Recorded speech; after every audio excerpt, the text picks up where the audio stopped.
চারটি সংসদীয় আসন পুনর্বহালের দাবিতে বাগেরহাটে সকাল সন্ধ্যা হরতাল চলছে। ভোর থেকেই বাগেরহাটের মোংলা খুলনা মহাসড়কের বিভিন্ন পয়েন্টে টায়ার জ্বালিয়ে ও ব্যারিকেড দিয়ে হরতাল পালন করছে বাগেরহাটের সর্বদলীয় সম্মিলিত কমিটি। এছাড়া জেলার কোর্ট, নির্বাচন অফিস, নওয়াপাড়া মোড় ও কাটাখালী মোড়ে অবস্থান নিয়েছে বিএনপি, জামায়াত, এনসিপি ও ইসলামী শাসনতন্ত্র আন্দোলন সহ বিভিন্ন রাজনৈতিক দলের নেতাকর্মীরা। এক পর্যায়ে বাগেরহাট জেলা নির্বাচন অফিসে তালা ঝুলিয়ে দিয়েছে আন্দোলনকারীরা।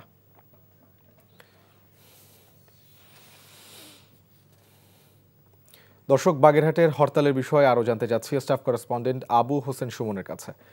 সুমন, কেমন পালন হচ্ছে হরতাল? মানুষের সাড়া কেমন দেখছেন?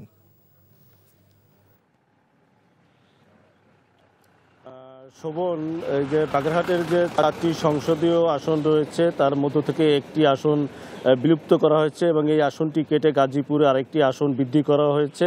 এই বাগেরহাটের যে 4টি আসন রয়েছে এই 4টি আসনই পুনর্বহালের দাবিতে কিন্তু সকাল থেকে এই হরতাল অবরোধ শুরু হয়েছে এবং এটি চলবে সন্ধ্যা 6টা নাগাদ। কিন্তু এই যে হরতাল এবং যে অবরোধ এটি কিন্তু খুব শান্তিপূর্ণভাবে এবং কঠোরভাবে পালন হচ্ছে এবং এখানে কিন্তু এই যে আপনার মহাসড়কের সকল ধরনের যান চলাচল বন্ধ রয়েছে, নদী পারাপার, খেয়া পারাপার বন্ধ রয়েছে, সকল শিক্ষা প্রতিষ্ঠান, সরকারি বেসরকারি যে প্রতিষ্ঠান রয়েছে সেগুলো বন্ধ রয়েছে, রাস্তাঘাট একেবারেই ফাঁকা এবং আন্দোলনের সমর্থনে কিন্তু সকল শ্রেণী পেশার মানুষ কিন্তু স্বতঃস্ফূর্তভাবে কিন্তু এই শান্তিপূর্ণ হরতাল পালন করছে। তাদের একটাই দাবি যে তাদের এই বাগেরহাটের যে 4টি আসন রয়েছে 4টি আসনই পুনর্বহাল করতে হবে, নতুবা এই হরতাল কর্মসূচি থাকবে। এছাড়া এখানে সরকারের কোনো আমলেই কিন্তু এত কঠোরভাবে হরতাল পালন হয়নি।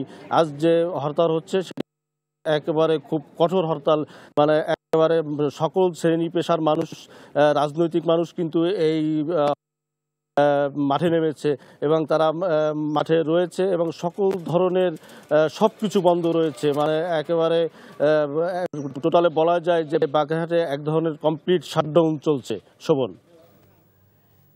দর্শক, জানছিলাম বাগেরহাটের হরতাল পরিস্থিতির খবর। বান্ডেল থাকলে প্রতি সেনমানিতে টাকা বাঁচবে।